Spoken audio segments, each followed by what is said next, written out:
Okay, so continuation tayo sa ating second half of our discussions for today. So, for the continuation, we're talking about the batteries. So, alam naman natin na all of the equipment was powered by the batteries. Hindi yan gagana ng naka-ano lang, no? Lahat ng may mga equipment natin, they have their own batteries. So, we have the positive terminal, negative terminal, vent caps, cell connectors, positive electrode, negative electrode, cell divider, protective casing, and electrolyte solution. So, batteries on the GMDSS require for ship's radio station among the power supply by a rechargeable battery. So, some equipments like PIRBs, portable VHF transceivers, and SARTs are mainly powered by the batteries. Lalong-lalo na yung ating mga handheld na equipment, yung mga nabubuhat natin. So, lahat yan is powered by the batteries. So, generally, batteries help provide electrical energy by means of zero chemical reaction involving the exchange of electrons between the positive and negative electrodes for the it is anodes and cathodes. So, the cell through electrically conducting ion change medium in a liquid phase form called the electrode. So again, it is also considering the hazards of changing the batteries, lalong-lalo na sa ating mga tanker vessels, no? Alam natin gagamitin natin yan through this stress situation. So if there's a malfunction pagdating sa ating batteries, so anything pwede mag-explode and sa ating mga tanker vessels, kahit single light lang siya ng ating form of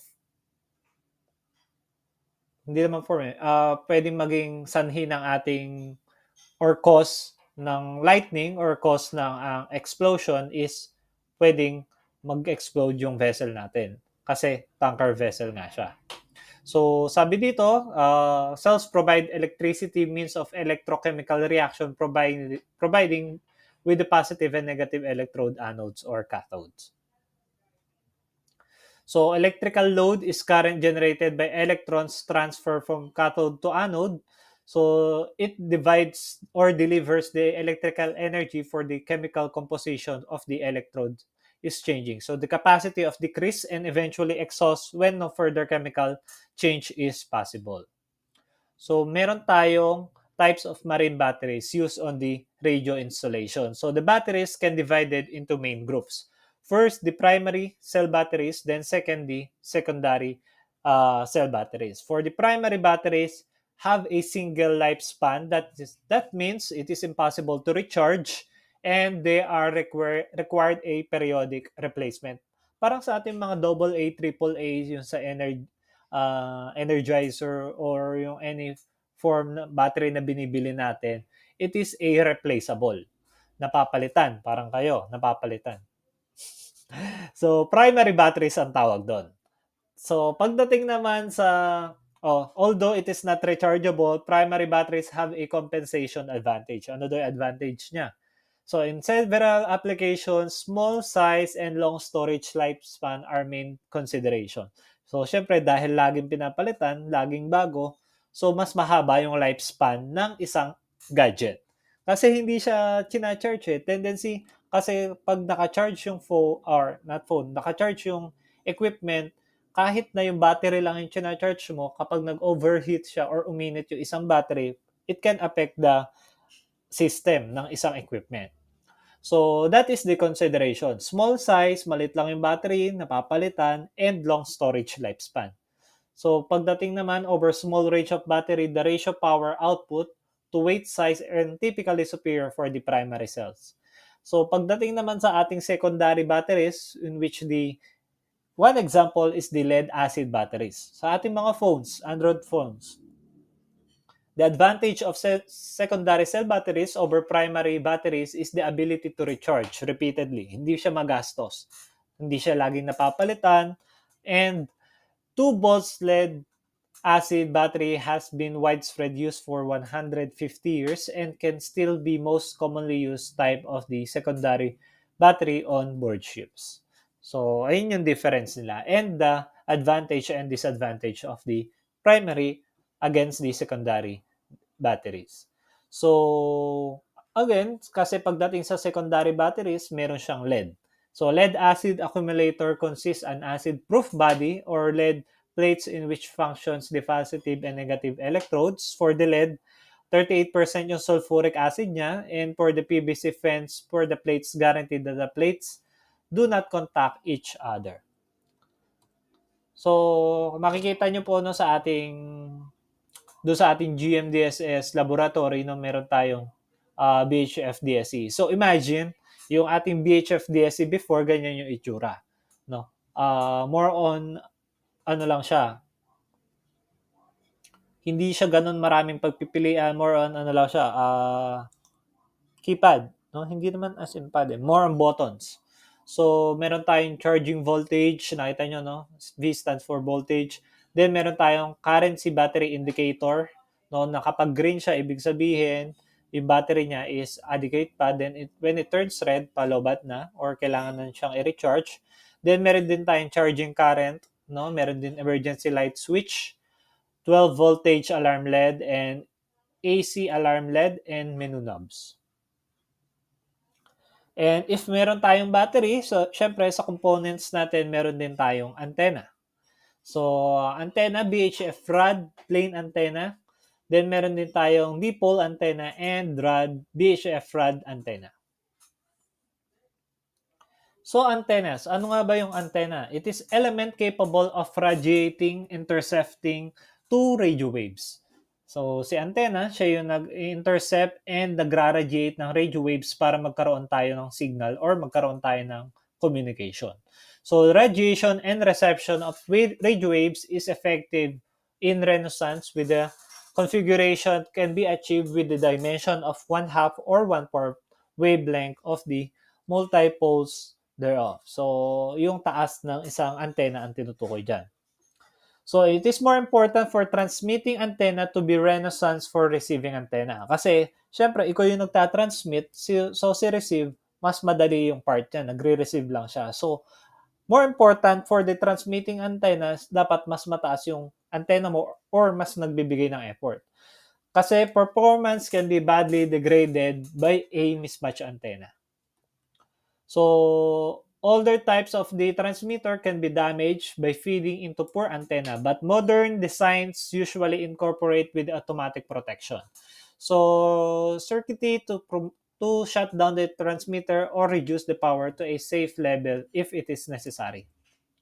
So, ayan po yung kinds ng antenna on board that we have. No? Isang diretso lang siya. Hindi siya katulad ng ating ginagamit na yung antenna dito sa lupa, no, yung sinasabi ko sa inyo, meron pa bang gumagamit ng antenna sa bahay dito? No? Mostly kasi ngayon, ano na, di ba, powered by the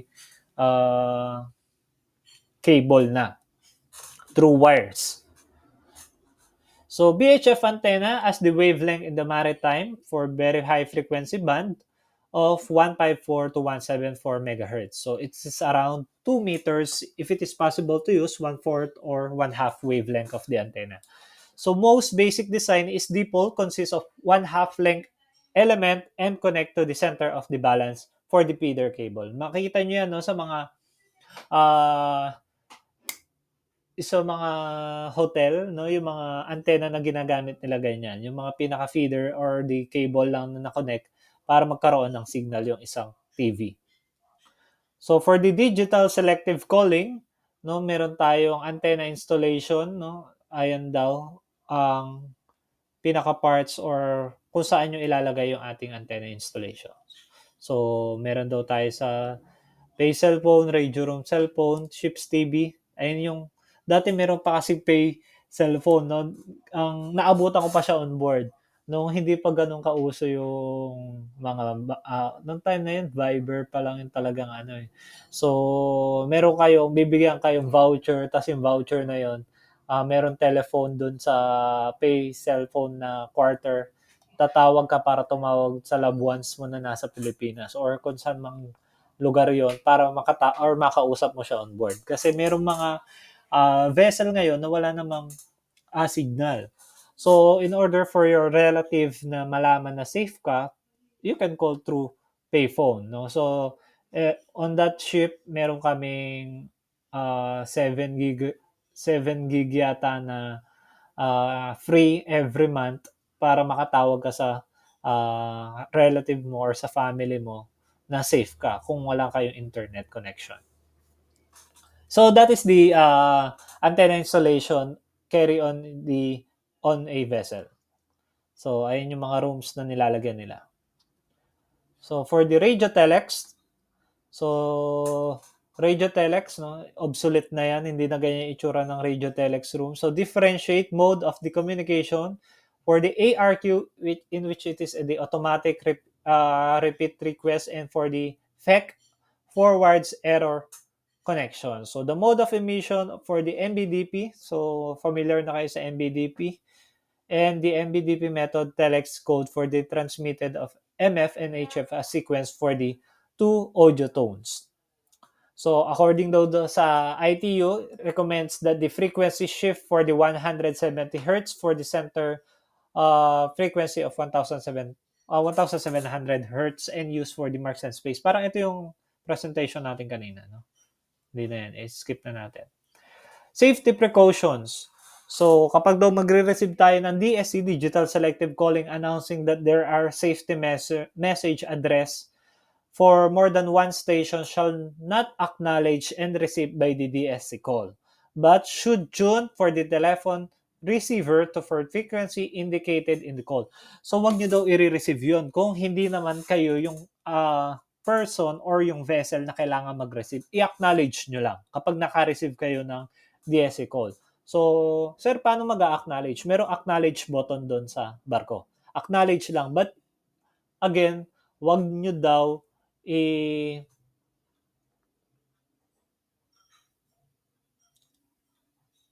can tune in but you should not acknowledge, no? Meron do acknowledge for those who need to acknowledge kung kayo yung talagang tinatawagan. Pero kung kailangan nyo lang i-tune in para malaman yung information, kasi di ba meron tayong tinatawag na distress relay. So kung pwede nyo siyang i-relay para information, alam nyo, makukuha nyo yung MMSI, makukuha nyo yung latitude, longitude, but do not acknowledge. Kasi once you acknowledge, ibig sabihin, yung vessel nyo, kayo yung nire-refer dun sa call na yon once you acknowledge the call. No? It is only for you to tune in just in case na nakita nyo na malapit yung vessel nyo doon sa tinatawagang attention na vessel, then you can relay those messages. So, the right approach for learning and understanding the machinery for the three important factors to consider for the troubleshooting. So, wag na natin isama to, no? It is under the machinery.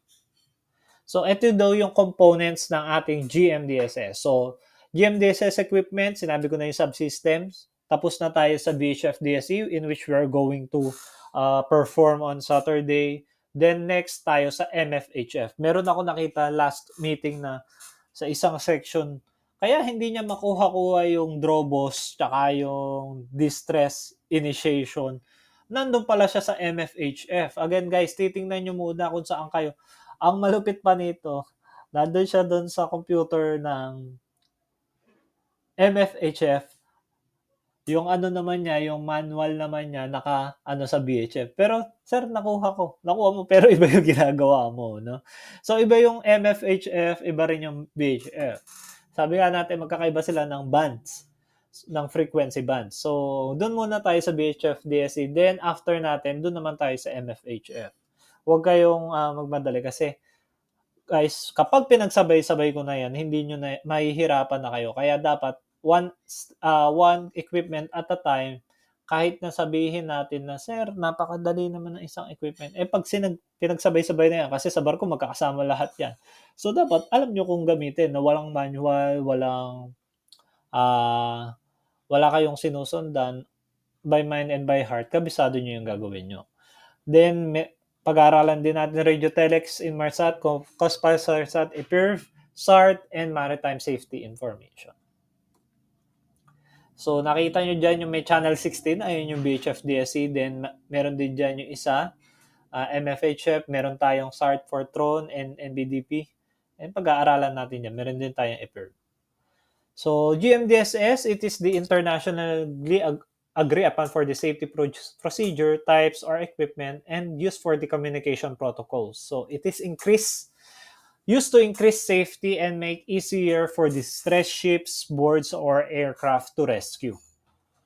So several in which many of the operation for many years it has been used or widely used now because wala na tayong Morse code. Ito na yung ginagamit natin on board.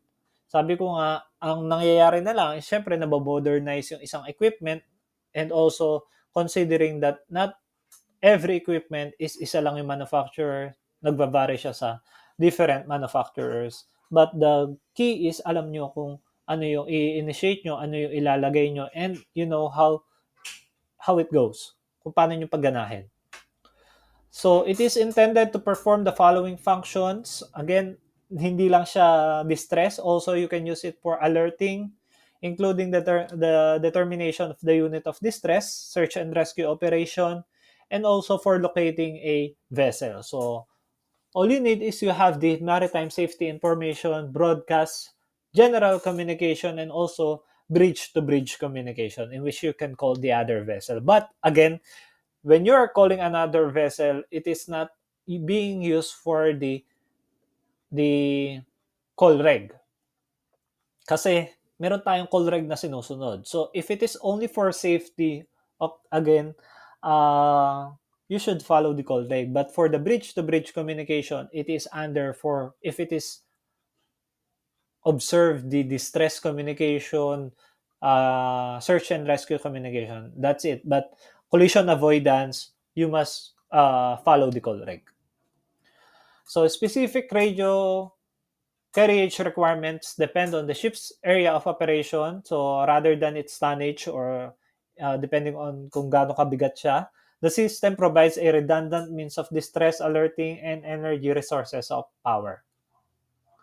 So again, let's instill sa mind natin na yung GMDSS was developed to save lives for modernizing and enhancing the current radio communication system, no? Hindi para mapabilis yung communication but to save lives, no? By utilizing the satellites and digital selective calling technologies in which the GMDSS provide more effective distress alerting system and improves the current system on board. So that is for today for our presentation. And again, be familiar with the BHF DSE because on Saturday we have a one-by-one presentation. Bibigyan ko kayo ng scenario, then kayo yung magpe-perform that scenario on the said activity. No? So, thank you very much for your listening and be prepared on Saturday. No? Sabi ko nga, hindi na ako magbibigay ngayon ng gagawin and that is to be done on Saturday. And for the following exercises to be performed on the laboratory. Again, thank you very much and pwede na po tayong mag-leave. Thank you.